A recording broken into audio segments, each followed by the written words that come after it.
2,000 miles from the nearest continent, a lone volcanic island rises from the endless Pacific. Its people call it Rapa Nui. The world calls it Easter Island, and it holds nearly 900 giants. Statues over 30 feet tall, heavier than 80 tons, carved without metal, moved without wheels. No animals to pull them, no machines to lift them. Yet some crossed more than 10 miles of volcanic rock. For centuries, no one could explain how. But the Rapa Nui themselves had always given the same answer. They said the statues walked. Explorers wrote it down as myth and dismissed it for 200 years. Then archaeologists put the legend to the test, and the legend won.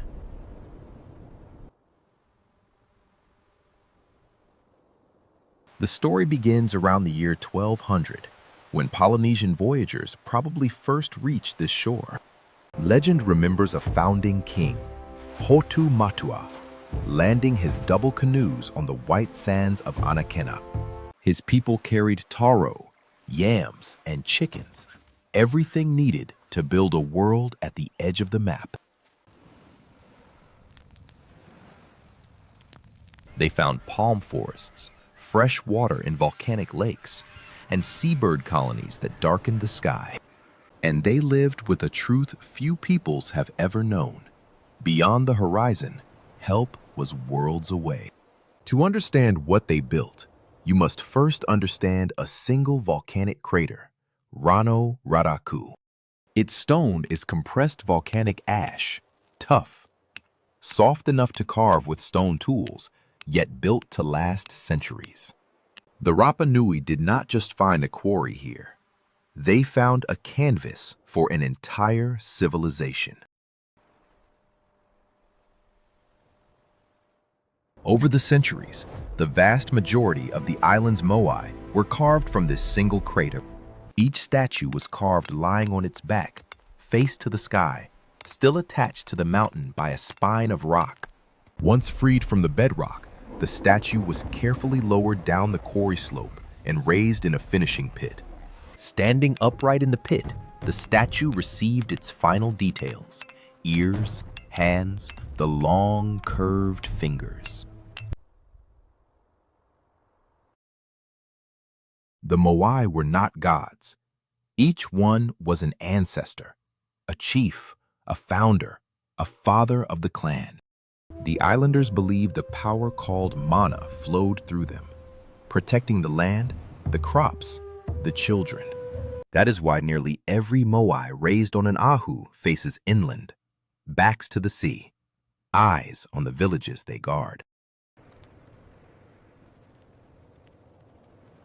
The famous stone heads on the slopes of Rano Raraku hide a secret that took centuries to reveal.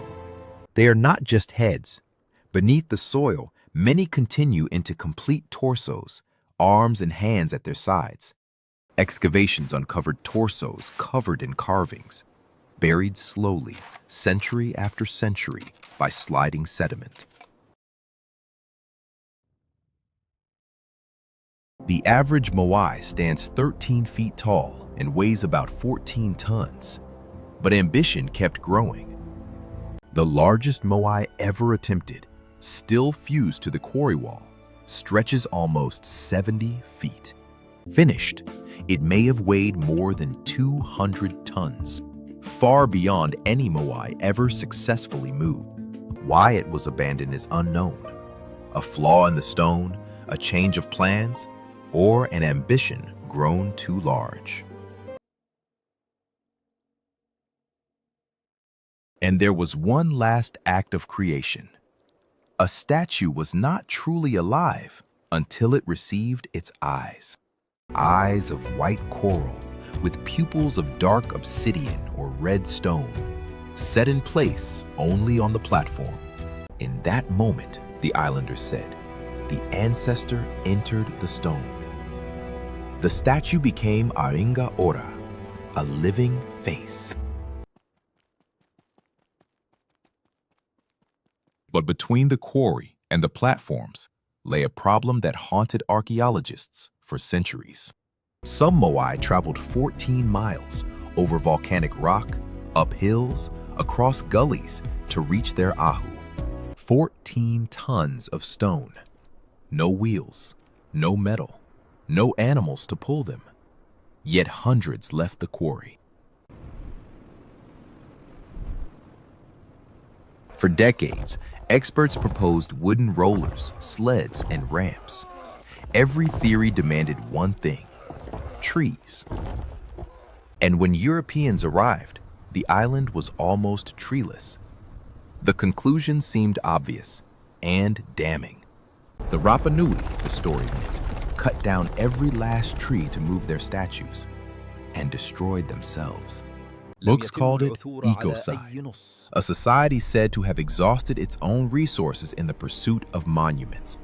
It's a powerful story, but the evidence tells a more complicated one. Begin with the statues.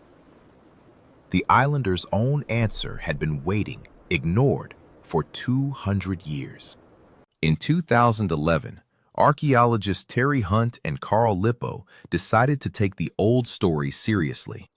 They built a 5-ton replica Moai, attached 3 ropes to its head, and gathered a team of volunteers. They did not drag it. One side pulled, the statue tilted left. The other pulled, it tilted right. Tilt by tilt, step by step, the giant shuffled forward. It did not slide across the ground. It walked. The team moved 5 tons of stone, 100 meters, in less than an hour, with just 18 people. Researchers estimated a full-sized Moai might travel a mile a day. No trees, no rollers, just rope and rhythm. And suddenly, strange clues scattered across the island seemed to support the old stories at last. Shallow hollows flanking the ancient roads had puzzled researchers for years. The walking theory offered an explanation. Each hollow may mark the spot where a walking statue's base once rocked down into the yielding earth. The idea could explain the fallen giants, too. Moai lying face down along the roads, abandoned mid-journey.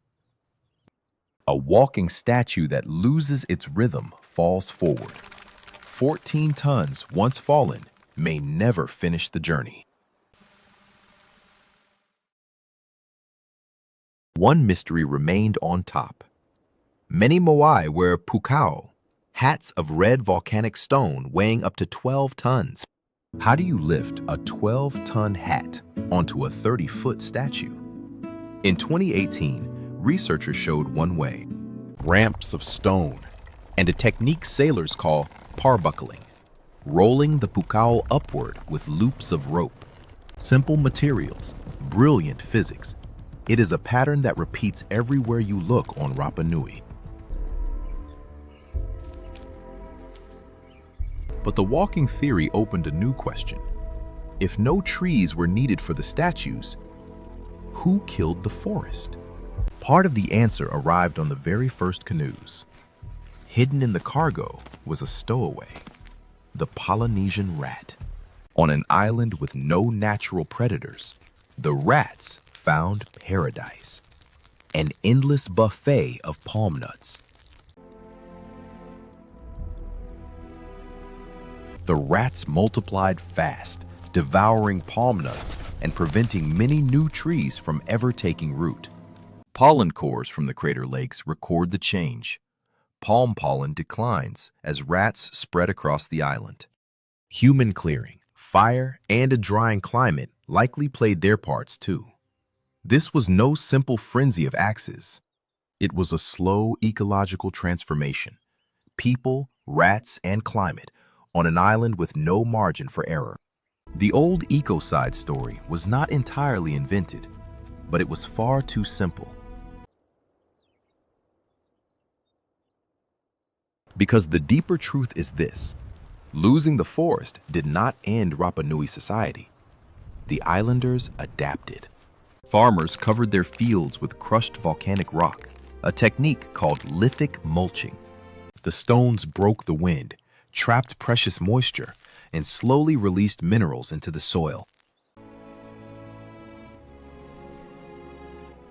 On one of the harshest islands on Earth, they engineered gardens that fed their people for centuries. In 2024, satellite mapping measured those gardens and challenged the island's story again.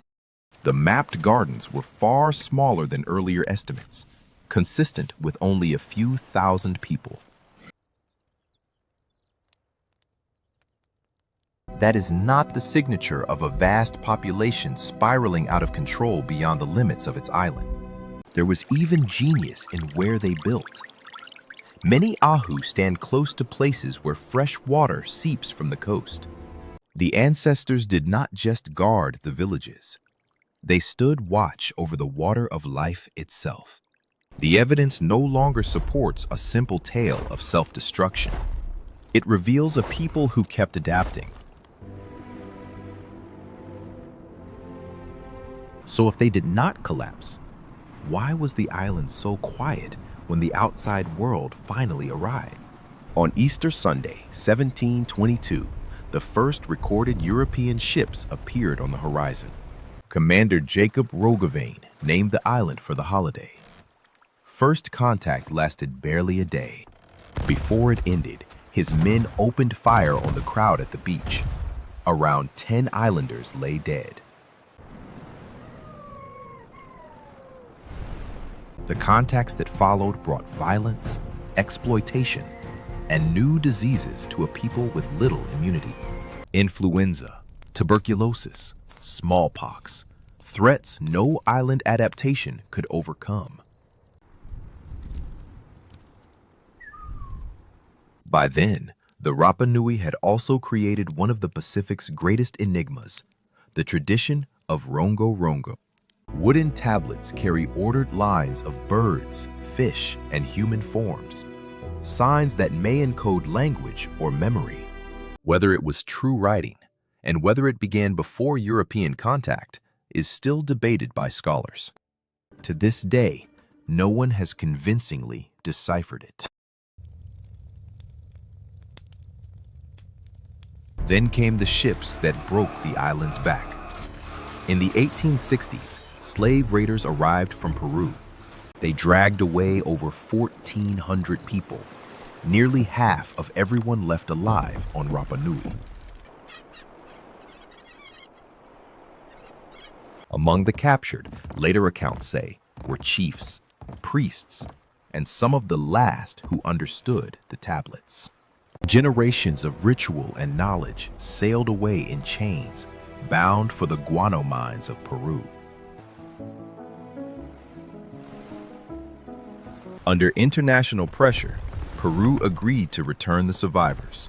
Only a handful were still alive to sail. On the voyage home, smallpox broke out on board. The few who landed carried it to everyone they loved. By 1877, 111 Rapa Nui were left alive. 111. In those same dark decades, the Moai fell, not one by one over centuries, but within living memory.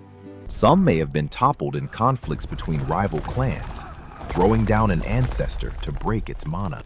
Others fell in the upheavals that followed contact. By the 1860s, none still stood on their ahu. However they fell, their final silence belonged to an age of upheaval, deepened by slavery and disease. One more mystery remains. Around the era of European contact, the great tradition of Moai building began to change. At some point, the tools at Ranoraraku fell silent. Exactly when and why remains uncertain. Some point to a religious shift, the Birdman cult, crowned each year by a perilous race for a seabird's egg. Contestants swam through shark waters to the islet of Motu Nui, seeking the first egg of spring. Others see politics, power shifting from the old chiefs who raised statues to a rising warrior class.